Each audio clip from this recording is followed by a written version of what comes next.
ජාත්‍යන්තර කාන්තා දිනයේ යෙදී තිබෙන මේ මාර්තු මාසය අපි සමරන්නේ ශක්තියෙන් විශ්වාසයෙන් සහ පැහැදිලි දැක්මකින් තම සිහින කරා යන කාන්තාවන්.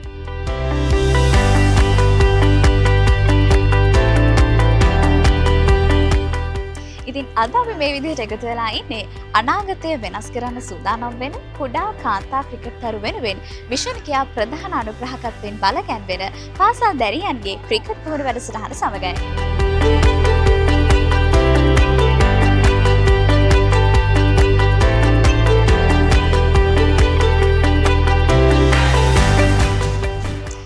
මේ මොහොතේ අපිට කතා බහට එකතු වෙලා ඉන්නවා කොළඹ දිස්ත්‍රික් කාන්තා ක්‍රිකට් සංගමේ සභාපතිනිය රෝහිණී ෆර්නැන්ඩෝ මහත්මිය.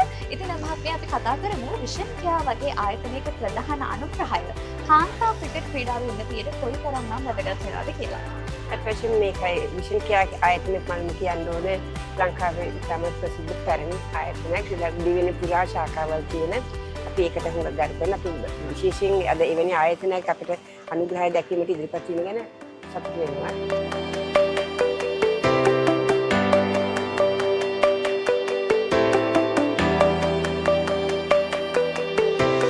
ඉතින් අද මාත් එක්ක එකතු වෙලා ඉන්නවා අපේ මේ ව්‍යාපෘතියේ ප්‍රධාන පුහුණුකරු. ඉතින් කෝච් අපි කතා කරමු මේ වගේ පුහුණු වැඩසටහන් කොහොමද කාන්තා ක්‍රිකට් ක්‍රීඩාවට සහ පාසල් දරුදැරියන්ට වැදගත් වෙන්නේ කියලා. ඇත්තට මුලින්ම ස්තුතිවන්ත වෙන්න ඕනේ කොළඹ දිස්ත්‍රික් කාන්තා ක්‍රිකට් සංගමය සහ විෂන් කියායකට මේ වගේ වැඩසටහනක් සංවිධානය කිරීම ගැන. අපිට ගර්ල්ස්ලාට ගොඩක් අවස්ථා හම්බෙන්නේ නැහැ. මේ වගේ සම්බන්ධ වෙන බොයිස්ලා ගොඩක් අවස්ථා හම්බෙනවා. ගොඩක් ස්තුතියි මේ වගේ අවස්ථාවක් අප පාසල ලබා දුන්නට.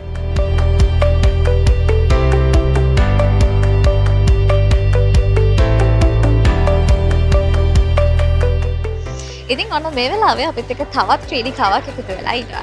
අපි අහලා බලමු විෂන් කියා ප්‍රධාන අනුග්‍රහකත්වයෙන් පවත්වන මේ පුහුණු වැඩසටහන ගැන ඇයට මොකද හිතෙන්නේ කියලා. ගොඩක් හොඳ ප්‍රෝග්‍රෑම් එකක්. බේසික් එකේ ඉඳලා ඔක්කොම කියලා දුන්නා ෆීල්ඩින් එක දක්වාම. thank you අපිට මේ වගේ ප්‍රෝග්‍රෑම් එකක් ඕගනයිස් කරන්න.